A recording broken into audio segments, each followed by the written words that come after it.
Why was he even in the country? I'm Jack Carter, UK Pulse, and today on 18th March 2026, we are going to talk about a story every parent in this country is asking about. The Winson Green child abduction that has left a 5-year-old traumatized and a community furious. This episode will run you through what happened, the sentence, how someone like this arrived and stayed here, and, more importantly, what we must change to put British children first. You might need something stronger than a brew for this one. Right up front, I'm not interested in platitudes. I'm angry, you're angry, and we need to turn that anger into pressure for practical change. Joining me is Sarah Whitfield, criminal barrister from the West Midlands, specialises in child protection. Sarah, thanks for coming on. Thanks, Jack. Good to be here. It's a terrible case, and my heart goes out to that little girl in a family. I'll do my best to explain the legal side clearly. Good. Let's start with the facts. Winson Green, a normal afternoon, 5-year-old playing near home. Sarah, lay it out. Tell listeners exactly how quickly this unfolded. Jack, the timeline is crucial. From witness accounts, it was literally seconds. Mum nearby, chatting, child playing outside. A momentary lapse, about 10 seconds, and the defendant, Abdulraziq, grabbed her, dragged her into a shared house. Witnesses and police describe him taking her to a downstairs room. The mum heard cries, raised the alarm. 2 men forced their way in and extracted the child. 10 seconds. Can you imagine? 10 seconds is all it took. Yeah. On arrival, police and witnesses found the defendant with his clothing lowered and bent over the child near a bed. The prosecution charged him with false imprisonment with intent to commit a sexual offence, sexual assault of a girl under 13, and assault on the woman who intervened. There's also evidence he had synthetic cannabis and alcohol in his system, and neighbours reported prior sexualised comments towards the mother. That's the anchor. A 5-year-old, a short gap, and a man in a house with her. The offences are brutal to hear about, and I'll say this plainly. The community reacted as any parent would. They ran in, they saved her. But then the courtroom did its thing. Let's talk sentence. Right. He received 11 years imprisonment with a 4-year extended licence, so a 15-year structure on paper. The judge explicitly said he posed a serious risk of harm to young children. That's not trivial language. But does the math match the words? Walk people through what that actually means. How much time he'll do, when he could be out. In plain terms, for a determinate sentence like 11 years, the offender is typically eligible for parole after serving 2/3, so roughly 7 years and 4 months, sometimes a bit more depending on exact calculations and behaviour. The 4-year extended licence means they remain under licence supervision after release, so effectively he could be back in the community in his early 40s. Importantly, the court can impose conditions, but licence supervision is not the same as incarceration. Nick Timothy has already described the sentence as grossly inadequate and wrote to the Attorney General asking for a review.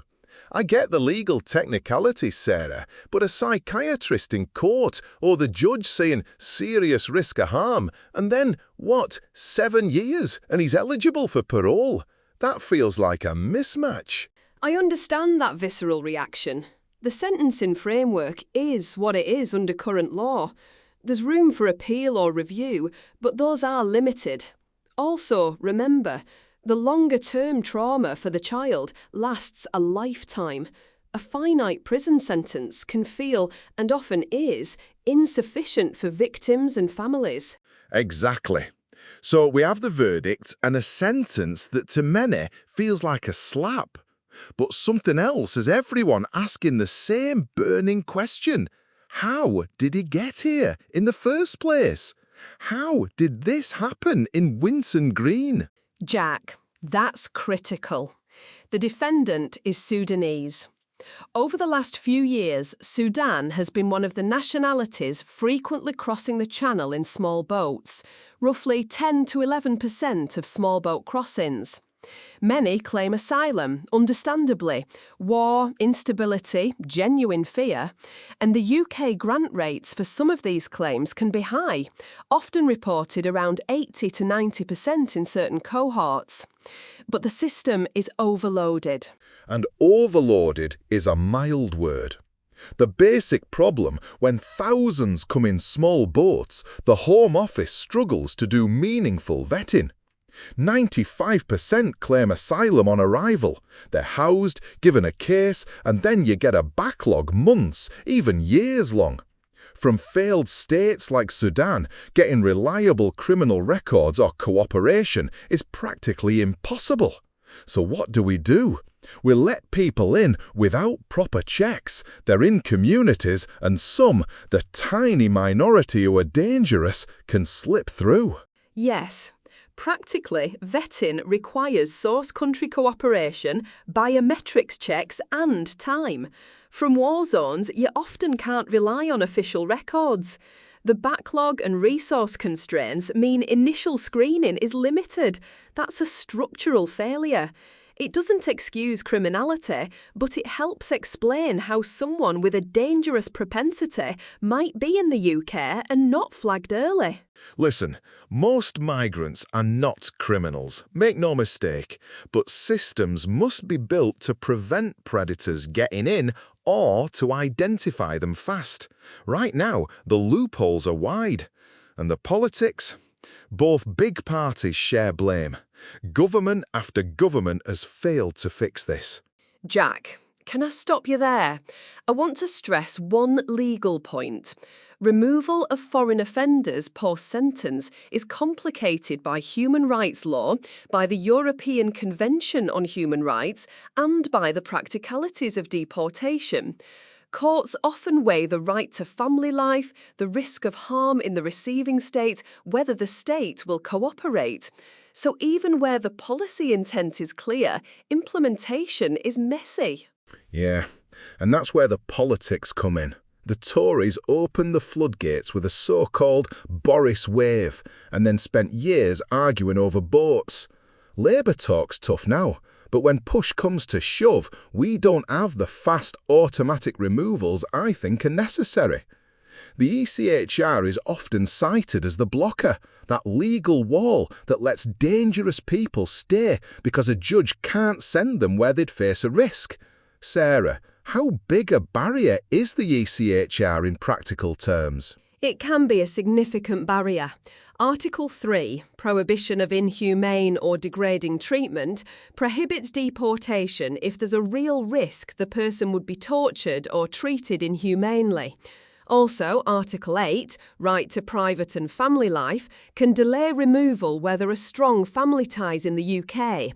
It doesn't mean removal is impossible, but it adds legal hurdles and often a lengthy appeal process. So we've got legal principle and human rights on one hand, important, and a system that can be gamed or stretched with some dangerous people staying longer than they should. My take? Put kids first. Here's the blueprint I want on the table. Number 1.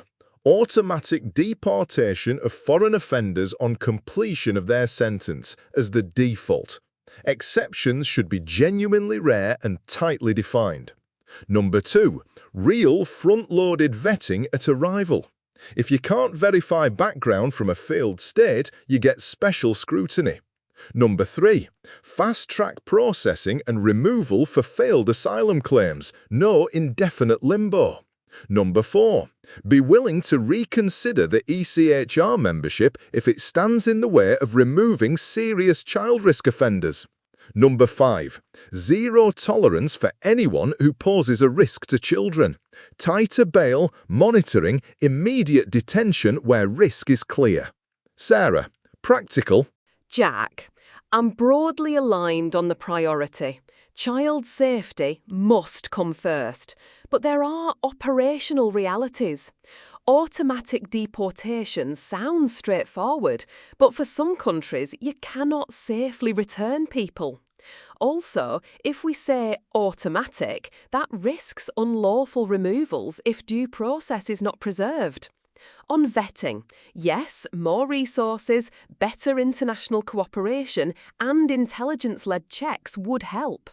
Fast-track processing is sensible if you have the capacity to complete fair determinations quickly and remove where appropriate.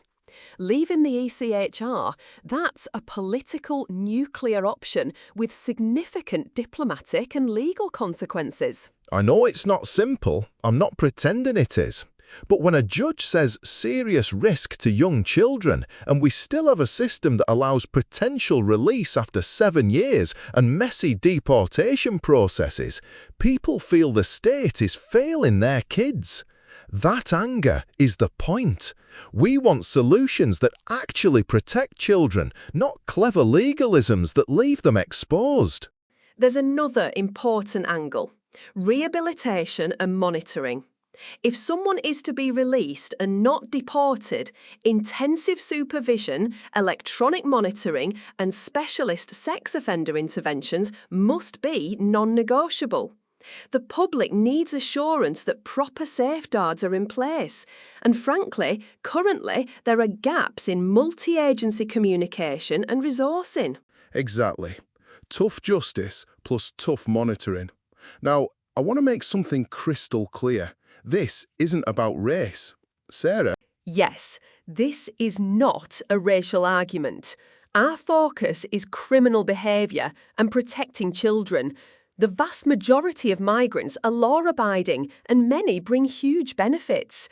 The debate is about a narrow slice, those who commit serious offences, and whether our systems identify and remove or manage them effectively. We have to avoid scapegoating communities. Our duty is to protect victims and ensure justice. Good. I'm saying that loud and clear for listeners who might worry about the tone. We're protecting kids, not picking on whole groups. But also, and I mean this, the silent majority up north who feel unheard about borders and crime deserve answers. You can't have communities living with fear. So what do I want listeners to do? First, write to your MP. Ask them how they propose to ensure foreign offenders who pose a risk to children are removed promptly or supervised if removal isn't possible. Second, demand faster processing and a funded plan for front-loaded vetting. Third, hold parties accountable on ECHR policy and deportation practicality. And yes, comment, share, and make your voice heard. If I can add one practical ask for professionals listening, push for local multi-agency child protection reviews when an offender with a child risk profile is released into a community. Police, probation, social services and public health must coordinate. That coordination can prevent repeat harm. Solid point. Before we close, quick recap. 5-year-old abducted in Winson Green on 18th March 2026. Defendant convicted of false imprisonment with intent to commit a sexual offence, sexual assault of a girl under 13 and assault on the rescuer. Sentenced to 11 years plus 4-year extended licence. Judge warned of serious risk to young children. He's Sudanese. Raises the small boat asylum vetting questions we've been talking about. This is not an isolated case. It exposes systemic weaknesses. One last time, Sarah. If Parliament passes tougher removal rules tomorrow, will that stop this happening again? It would reduce risk, Jack, but no single law is a silver bullet. You need resources, international cooperation, legal clarity and local safeguards. But stronger removal and better vetting would make it harder for dangerous individuals to settle here unnoticed. Combine that with improved community supervision and timely prosecution, and you make a real difference. All right. Listeners, you've heard the facts, the law, the failures, and a blueprint for change. If you're fed up with soft borders and soft justice, do something about it. Write to your MP, share this episode. And this is for parents everywhere. Keep your kids close and keep asking, why was he even in the country? And for anybody affected by this case, by assault or abduction, please seek help. Your local police, victim support services and charities are there. This is about protecting survivors and preventing future harm. Thanks, Sarah. Tough, necessary conversation. That's it for today's UK Pulse. Like the episode, subscribe, hit notifications, and pass this on to someone who needs to hear it. Stay sharp, stay protective, and let's put our kids first. UK Pulse, out.